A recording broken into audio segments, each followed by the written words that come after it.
Welcome to the road to growth, success of an entrepreneur. We've raised the bar. Learn firsthand from successful business owners and create your own path to success. I'm going to show you how great I am. It's time to hit the road to growth with team lead of the Enriquez Group, Realtor Vinny.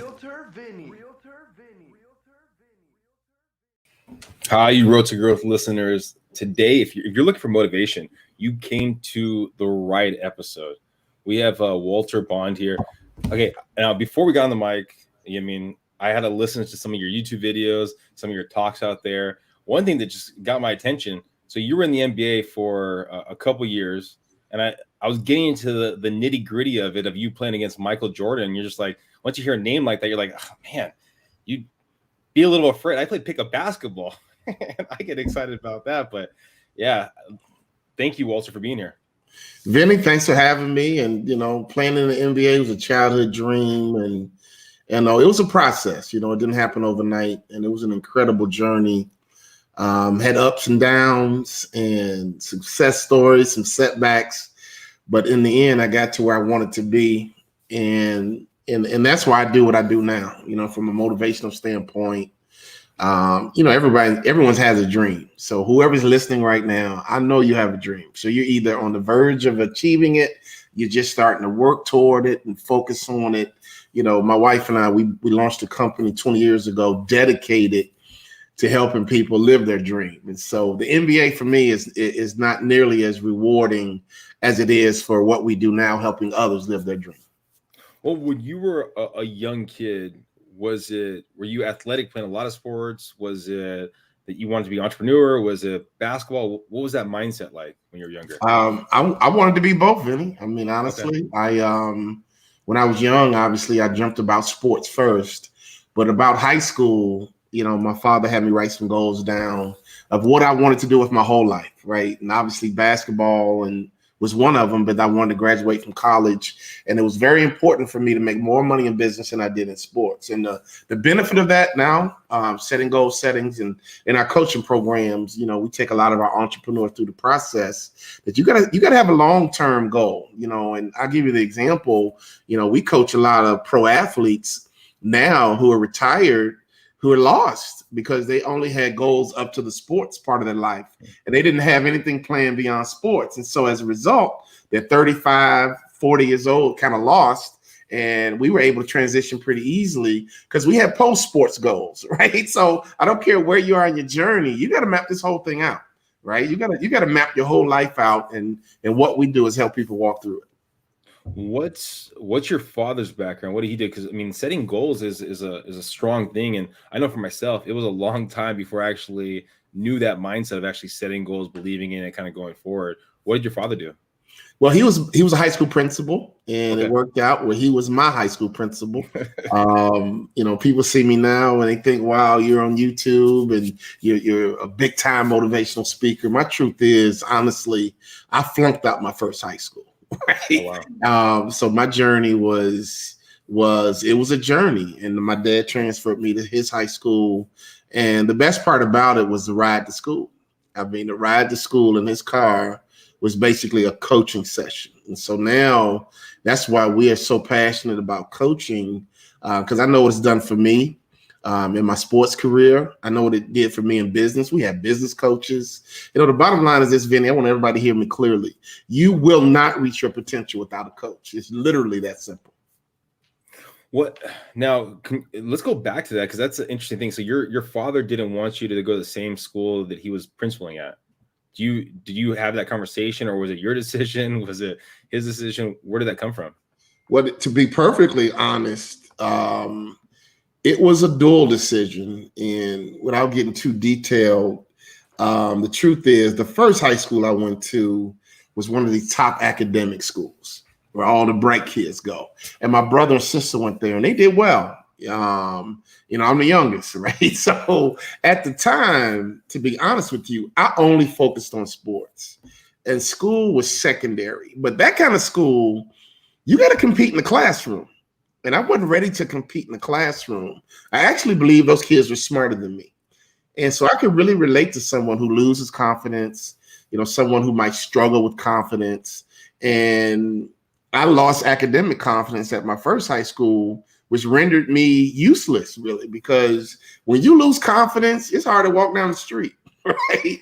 And I lost academic confidence. I always had social confidence and athletic confidence, but it was the first time in my life I experienced losing academic confidence. So I can relate to someone who loses confidence in the area. And so luckily, I was able to transfer to my dad's high school. He was a principal. I got coached on the way to school and on the way home, and I regained my academic confidence, and the rest is history. So you were the youngest of three? I'm the youngest of three. Yes. Okay, youngest. Actually, it's four of us. Yes, it's four of us. Oh, youngest of four. All right. Now, how do you remember some of the lessons that your father taught you about not leaning as much on your academics? Because I mean, not your academics, as your athletic skills. Because I know for a lot of people out there listening right now, we weave into what we're good at and try to be a blind eye to what we're bad at. And so it seems like that might have been somewhat of a case there when you were younger. How did he help you kind of put a focus back on your academics while still allowing you to focus on your work activity? Well, education was always a big part of the culture of the home. And there was a point of me not locking in and not buying in, and again, my brother and sister got it, right? I just didn't completely grab how important academics was. But when I failed, though, it got my attention. Now, I want people to hear me. When you fail or have some kind of setback, it's typically an opportunity for you to have a wake-up call, right? It's not like I got bad luck or everybody's against me. The key is when you hit adversity, you got to respond the right way, right? And if you don't respond the right way, I mean, that's when trouble happens, right? And so luckily, I failed and I responded the right way. And that really taught me a plethora of lessons that we teach other people, because you're going to have setbacks, right? You're going to have something not go your way, but you got to respond the right way. And sometimes people don't respond the right way and they get into what we call a rut. And some people respond the right way, and then they got a good testimony when they're done. So honestly, when we think about growth, right? Everyone who tunes into your podcast, they want to grow. So as a business owner, you're going to have adversity. So the response is, how do you respond to your adversity, right? If you respond to your adversity the right way, it's a chance for you to grow and learn as a business person. If you respond the wrong way, typically you didn't learn the lesson. Okay, so when you were younger compared to when you're older, how do you look at adversity differently? If you have a issue that comes about, if you have maybe a talk that doesn't work out, got kicked out, do you assess it and kind of go forward, or how do you look at it? Honestly, Vinny, everything's an opportunity. I mean, that's the way I look at life. It's an opportunity. There's no such thing as bad luck or bad things. It's really just an opportunity for growth, an opportunity to mature, opportunity to get more experienced. And even with coronavirus, for example, I've been on the road since I was 18, my whole pro career, college, sports, from the moment I graduated, I pretty much lived out of a suitcase. But now with coronavirus, I've been able to be home more. So we had a teamwork training we were able to finish. And now we got clients who are engaging in our teamwork methodology. Now we got other coaches who coach, right? And so our coaching program grew. Now we're doing tons of things virtually, in a crazy way. The coronavirus has been a blessing, right? And some people might say, Walter, you're nuts. How do you say that? Man, listen, adversity will increase your value if you let it. Now, if you lost a loved one, if you've been sick, now I'm not talking about that, right? I'm just saying for those of us who haven't been directly impacted with the loss of life, that sucks. Now, I haven't had anyone close to me experience that, and I know I can't speak to that, but I'm just saying, just in general, in life, coronavirus gave us a chance to get regrouped, right? Get your life balance, maybe switch your career, right? Or focusing on your business. It bought us time, and so we're going on almost 2 years now, 1.5 years, 2 years. It bought us time to kind of fine tune everything. One of the things we do, Vinny, in our coaching program, we have evolved the term of the off season. In sports, that was sacred, right? Yeah. You got to get bigger, stronger, and faster in your off season. Well, COVID-19 has given us all an off season, but we got a chance to work on our work and get better at what we do. Well, where did that mindset come from? Where did that mindset of every obstacle is an opportunity? Because I mean, that's not usually, at least from my conversations, a young person's mindset. It's personally either there was your father there, it was a coach there, it was a professor there, it was someone that ingrained that mind. Maybe it was in basketball that ingrained that mindset. I mean, was that the case, or? I think there's a lot of things going on. A lot of it was environmental. My mom was a nurturer, and my dad was a pusher, right? So you got nurtured and pushed, right? Nurtured and pushed. And the generation I came from, using Chicago terms, we were all trying to blow up, right? We were all trying to be big time, right? Not just the nature of the generation I came from. I'm a civil rights baby. So if you think about the African-American community, we were going to college finally and getting opportunities, and, being a civil rights baby growing up in Chicago. I mean, you got Jesse Jackson and all these things going on, Nation of Islam, it's like I'm black and I'm proud, right? So that was the environment. And again, when I went home, I was nurtured and I was pushed, and we had resources. Now, honestly, that's one thing that I'm very fortunate of, that my family had resources. And sometimes, being a Chicago kid, I knew some of my boys that didn't have resources. They couldn't go home to mom and dad and get $20, right? They're in college. They couldn't get mom and dad to send them money. So I get that too, honestly. And so I'm just very fortunate that we had the nurturing, we had the push, but we also had resources. And so as an entrepreneur, sometimes you don't have the resources, right? So you got to figure it out though. I mean, you got to be able, and our first business failed. My first business, my wife and I launched, we lost everything, right? So I know what it feels like to be broke, and that sucks, right? And I didn't experience it as a child, but I experienced it as an adult. And I'm telling you, man, we had to get back on our feet. We had to start from scratch, start from nothing. But all the lessons we learned, and the one lesson I learned I want to share with everybody, my wife and I launched a business that we just thought we could make money in. It wasn't a passion. It wasn't something we loved. We just thought we could make money. And honestly, that was the greatest lesson of all. And it really taught me that you can't just start a business for the sole purpose. And the only reason you do it because you think you can make some money. You got to love it. You got to love what you do, because what happened to us when our revenue began to dry up, neither one of us wanted to go to work. And we realized we didn't love what we did. So our new business training and development, honestly, Vinny, we can relate to anybody. I mean, we coach so many small business owners, so many entrepreneurs. We coach big companies like Jersey Mike Subs. We got casinos like Choctaw Resort and Casino, but we also have coaching programs for that small guy, right? That micro business owner who might be selling Kool-Aid out the trunk, right? Because we come from, my wife's a city girl too. So we can relate to anyone. We can scale to any level. But here's the truth. You got to master fundamentals. To make it to the NBA, you had to master dribbling, shooting, rebounding, right? I played in the league, so I had to master all of them. And I got a chance to play against Michael Jordan and Charles Barkley and Pat Ewing. I mean, I was on the court with the best, Scottie Pippen, Dennis Rodman, which means I couldn't fake it. I had to be legit, right? So the same thing is true in business. You can't fake business. You got to be legit, which means you have to master the fundamentals of business. That's what we do in our coaching programs. You better master marketing. You better master selling. You better master brand building. You better master customer service. Most importantly, you better master how to build a team. How many business owners do you know have a great idea, but they have no clue how to build a team?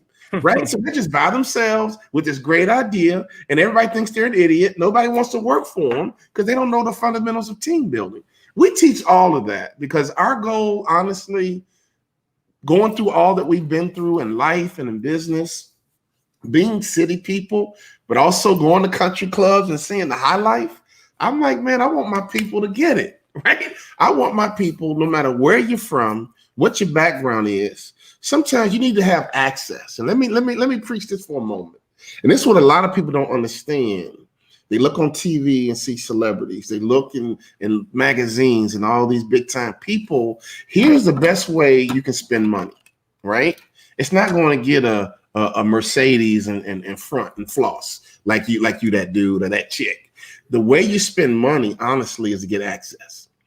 If you can get access to the right people and begin to build relationships with the right people and use money to get educated, right? When my wife and I, when we fell in our luck for business, we hired business coaches. I was like, I don't know what I'm doing, right? But in basketball, I had coaches, right? In baseball and football, you always had coaches. So why wouldn't you have a business coach? That's the ultimate coach you need, right? You can't reach your potential without a coach. So now that we got on our feet and have had tremendous success, our Shark Mindset video has had 3.7 million views. NFL teams, their coaches have seen that video and they'll have me in front of their team like within 9-10 days. That's how powerful the Shark Mindset has been. So coaching, reaching your potential, that's what we're about. Do you think there's anything that you could tell yourself, your past self, that person that was with your wife that failed in that one business that would have made that business a success today or back then? Yeah, check your ego. Okay. Check your ego. When I left sports, I was trying to prove something. I'm not a dumb jock. And, you need confidence in basketball. But a lot of times your ego gets you in trouble. To me, that's different. Right? When you have an ego, nobody can tell you anything, but you need confidence. So if I can give anyone a message, be confident, right? I need you to have confidence that you're going to be successful. You need to believe that first, because I lacked confidence academically and I failed. So you need to believe you can compete in business. I don't care if you're a realtor. I don't care if you own a gym. It doesn't matter the business, a restaurant. You got to have the confidence that, oh yeah, my chicken is good as anybody's chickens in the city. My waffles are better than anyone's waffles, right? My car service is better than you got to have that confidence, but you also have the humility to be coachable.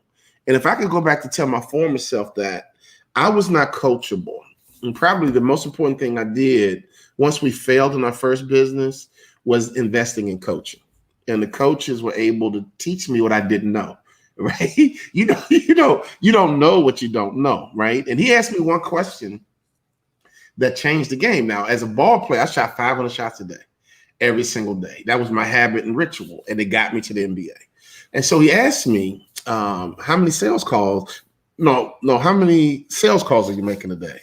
And Vinny, I looked at him dumbfounded. I mean, it was like birds chirping over my head. And as soon as he asked the question, I was like, because I knew what I did to get to the NBA, but I didn't understand the application in business. And long story short, we started calling 25 people a day, asking them to buy. If you do the math, that's 6,000 people in a year, just by having good habits and good rituals and mastering the fundamentals of selling. And so not only did I really get a lot of people in our pipeline, I got really good on the phone. Right. And no different. If you leave me open, I'm knocking this J down. No doubt about it. That's what I do. Right. But if I get you on the phone, right, I'm going to close the deal because that's what I do. So the same confidence I got in basketball from habits and rituals and having good form, the same thing happened in sales. All the calls weren't good. Right. But I got back to fundamentals and I was able to get really fundamentally sound on selling. And so for me, basketball is about mastering the fundamentals. Business is about mastering the fundamentals. You will reach your potential if you master the fundamentals of whatever you're doing. All right.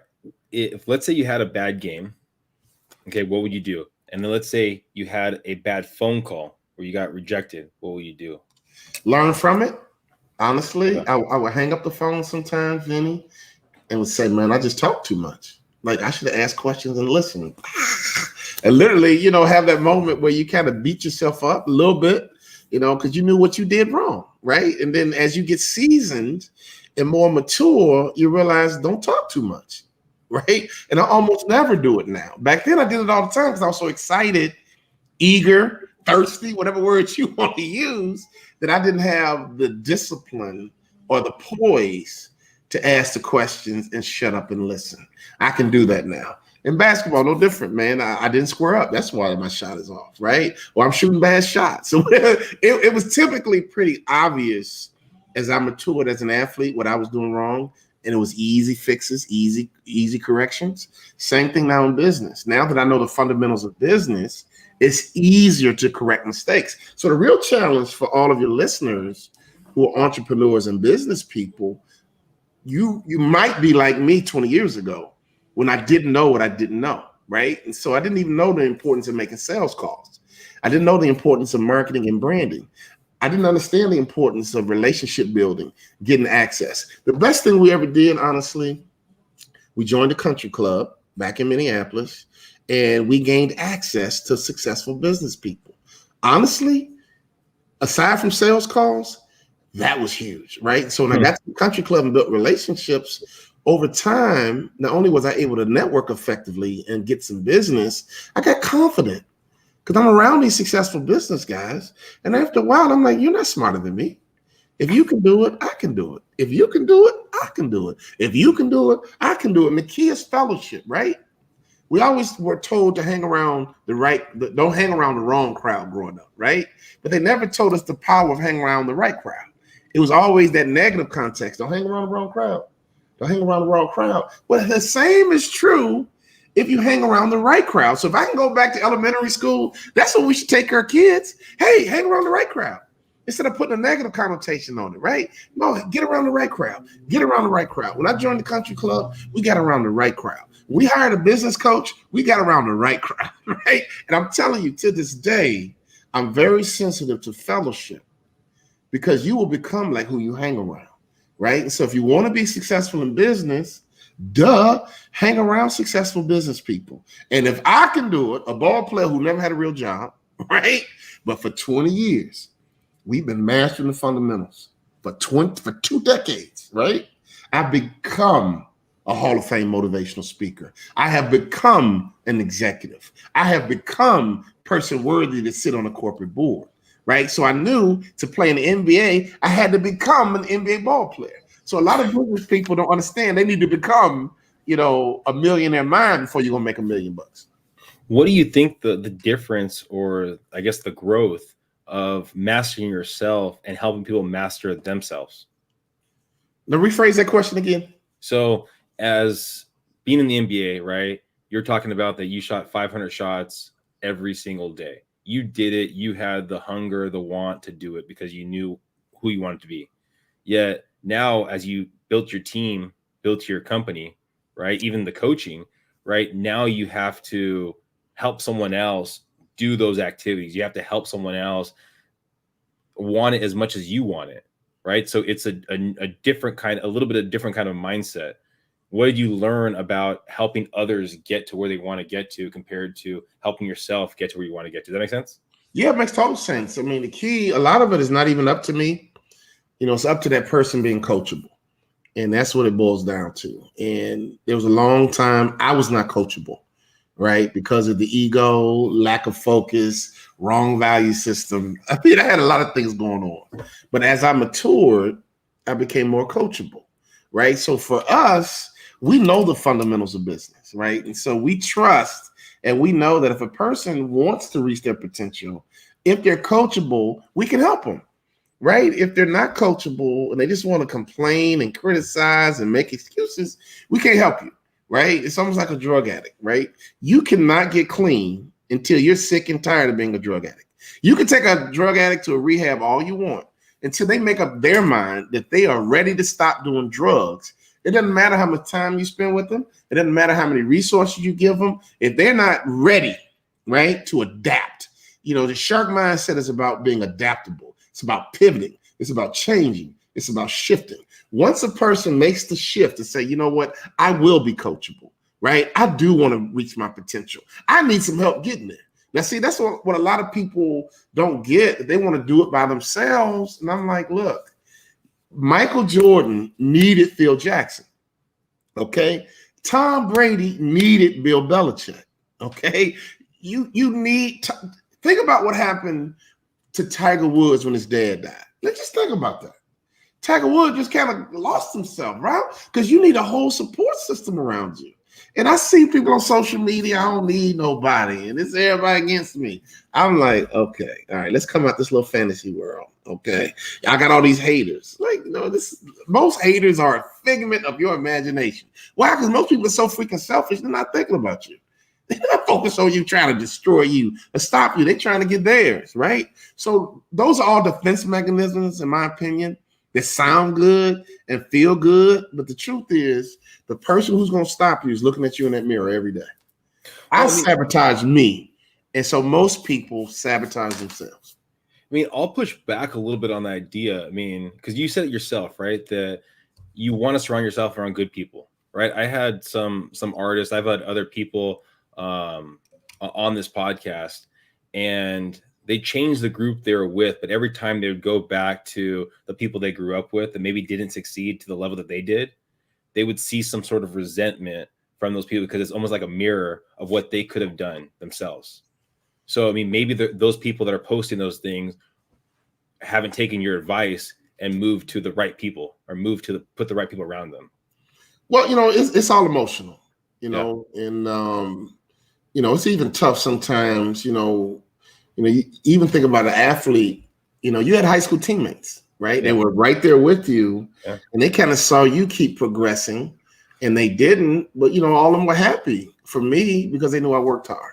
And they were proud, because they knew we were all on the same team, right? And so it really depends on the people you're around, to be honest with you. You want to be around quality individuals that are accountable, that are just good dudes or good chicks. Because a good person, I had NBA teammates who did more than me, right? Well, I might hate on John Stockton. I might hate on Karl Malone. That'd be crazy. I mean, I just respect them so much. Why would I hate on them? It's like, man, they had an amazing career, right? And I have nothing but love and respect for them because they did it. I mean, they reached their potential and they got to where their God-given ability got them, right? And so the journey, all you want to do is position yourself to where you can become the best version of you possible. And I couldn't jump like Michael Jordan, right? I didn't have the physical attributes of LeBron. So for me to be jealous of Michael Jordan or hate on LeBron is silly. I had to become the best Walter Bond that I could be. So anybody listening, become the best you that you can be.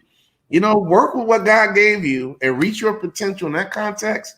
You'll be joyful. You'll be at peace with yourself, and you gave it your all. Well, you have a very abundant mindset. I could see people, that say, well, this guy's really good on my team. He's taking minutes away from me, right? For you, I'm in awe of these people. I'm doing what I can do, and I'm doing myself. So, I mean, you have a very abundant mindset, a very open mindset that I think a lot of people probably lack, and then haven't been able to transition to that abundant mindset. Well, you're spot on, Vinny. And the truth is, I do have an abundant mindset. And my thought is, nobody can stop what God has for me. And I know that, right?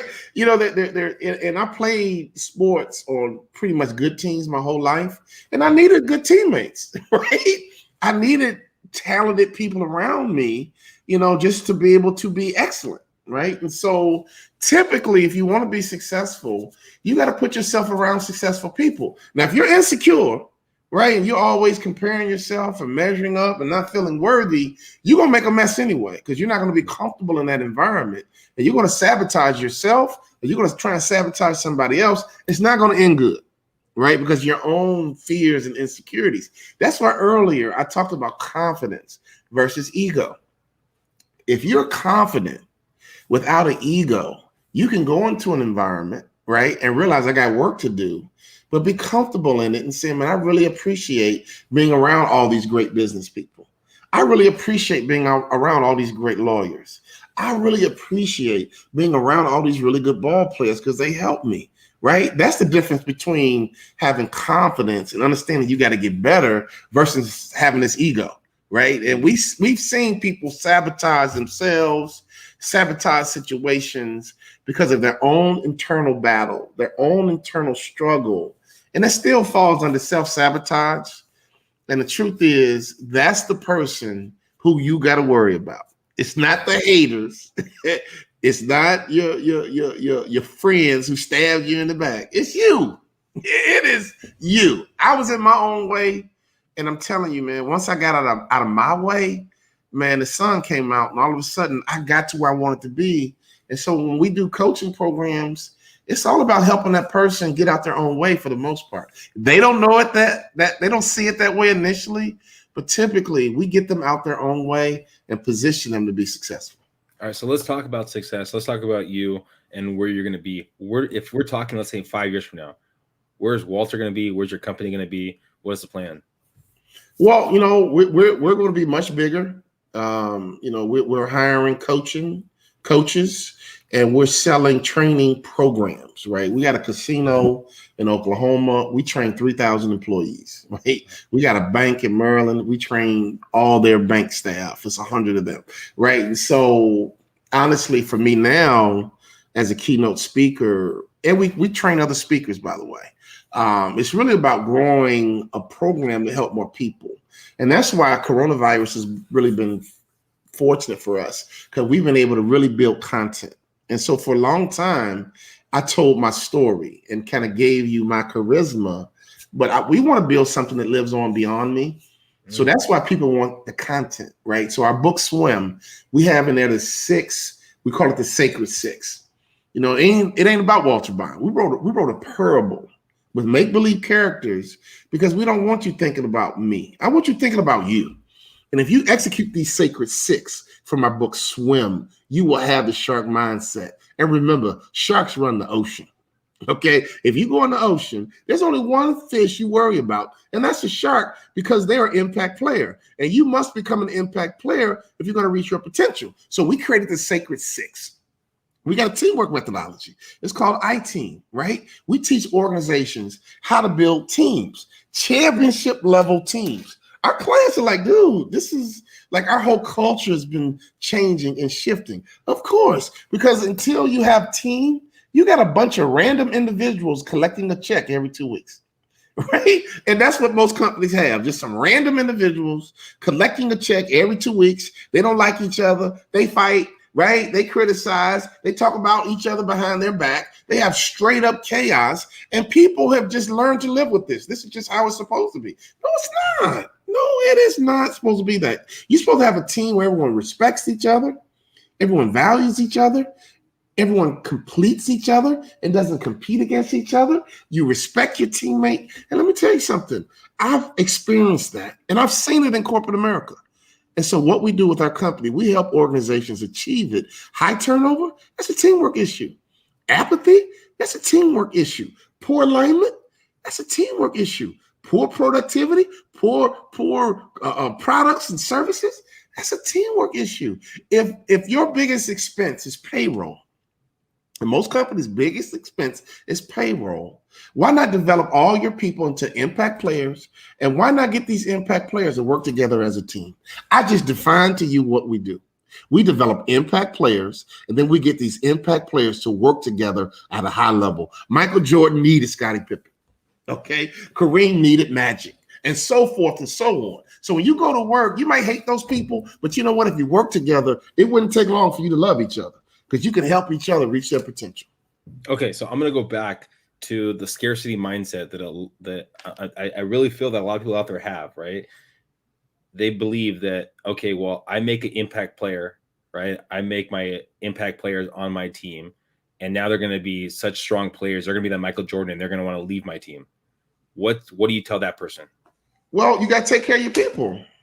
I mean, it's that simple. If you take care of your people, they don't leave. Tom Brady played in New England like 22 years. The truth is, if you love your team, you stay. If you hate your team, you leave, right? And the truth is, even if you lose somebody, if you do right by them, they're going to still brag about you, right? I used to work so-and-so. Oh, my God, I love my boss. I hated I had to leave. I left because my wife got a new job. I had to move. I left because this other company just offered me so much money. I couldn't turn it down, but go work for them. They're awesome, right? Versus saying, oh, man, I should work for them. That's some idiots, man. I don't trust them. You know what I mean? My boss, man, I hate that dude, right? Don't work there. They're crazy, right? So you think about, you ask anybody, where do you work and what is it like? And if you get them in an honest environment, you rarely hear someone praise where they work. And so for my wife and I, it's like, you know what? When we get done with the client, we want that to be the case, because if I got to go here every day and spend 8 to 10 hours a day, I want to enjoy it and I want to feel comfortable. I would hate to go somewhere 8 hours a day and I don't like it. And if that is the case, you don't stay long, right? So for an employer, don't worry about someone having being trained well. Don't worry about you doing so good for them and somebody else will steal them away. You're going to make your money back tenfold by being a great employer instead of being an employer who thinks, well, I don't want to be good to them because they're going to leave anyway. What? That's like just a crazy mindset. And so we've seen them, honestly. You know, sometimes we get a hand on a small business owner. They're so frustrated and they're very critical and negative of their entire team. And I'm like, dude, what kind of culture are you creating? You're the head of this monster, right? But a lot of times it's out of frustration, you know, because they just don't know how to build a team, right? So the first person we got to kind of coach up is the owner and the leader. If we can get their mind right, it doesn't take long for it to trickle down to the rest of the team, right? But when you get in the shower, typically, you know what, you put your face in the shower first, right? and the water cascades down the rest of your body. And that's really the metaphor that should happen with small business owners. Let's get the CEO right first. And if we get the CEO's head right, the rest of the organization is going to do well. You know what? I've done, I don't know, 150 podcasts. I've had a lot of conversations. I've never heard that metaphor before, but I love it. Thank you. Hey, man, I'm full of them. This is what I do. Well, thank you, Walter, for being here. In the show notes, everyone listening right now, if you want a one-on-one with Walter or hear more about his coaching programs, I'll have in the show notes a link to his one-on-one coaching and some of his events. And what for people listening right now, Walter, what's the best way of people kind of following your journey, maybe trying to see secondhand or even reaching out to you for coaching? This link. I mean, when they see the link, hit the link. We got a special in there for you. That's going to be 3 one-on-one coaching sessions with one of our coaches. And we threw an extra bonus feature in there because I talked about fundamentals, right? We're going to put a fundamentals course in there for you because you are not going to reach your potential unless you master the fundamentals of business. I don't care how smart you are. It's not about being smart, right? It's about you mastering the fundamentals of marketing, mastering the fundamentals of human capital management, which means your team. And I'm telling you, if you got the dream of being wealthy, being rich, okay, you got to master the fundamentals of business. And so that's the special. You hit that link, you're going to get 3 coaching sessions, and a bonus feature is our business mastery course. And we're throwing that on top just because I like you, Vinny, and this is a great opportunity to help more people. You know, you think about it, Vinny. And I'm assuming we're closing here. I got another podcast I got to hop on. Yeah. But I've enjoyed this one too, man. You've been awesome, easy to talk to. But when I think about my life, the dream of playing in the NBA, I got it. But I had to do what I needed to do, right? The same next goal was to make more money in business than we did in sports. And my wife and I had to figure out what was necessary. We mastered the fundamentals in business. Now, I'm a Hall of Fame speaker, right? A best-selling author, sitting on corporate boards. Now, my wife is our top coach. And a lot of our clients now is like, man, where's your wife? I need to talk to your wife, right? So we've been able to build a great team here, right? So teamwork to me is not just about basketball. Teamwork here, when me and my wife, you know, our first business failed, hell, we needed some teamwork, right? When we launched this new business with the vision and the thoughts of being a big time speaker, we needed teamwork, right? And so we help people realize their dream. And I'm going to make it clear, you cannot realize your dream without a coach, no doubt about it. And great coaches have systems. Michael Jordan played on a triangle offense, which was a system that was created by a guy named Tex Winter, okay? And Michael Jordan flourished in the triangle offense. So if you're going to be great, you got to have a system. So that's what we did. We've been building systems for years. That's why people enjoy what we do, because we help them get results. And we have coaches available, and we have killer systems for business owners, teamwork, speakers. Man, get into our world. All we want to do is be your blessing. That's our whole goal, to be your blessing. You've used a basketball analogy. I'm going to finish off with this right here. You've used the basketball analogy multiple times in here. And I think it was here on the podcast or maybe one of the YouTube videos I watched. You said Michael Jordan was the best basketball player ever. Who's number 2? Number two, I would go LeBron, and it's a close number two.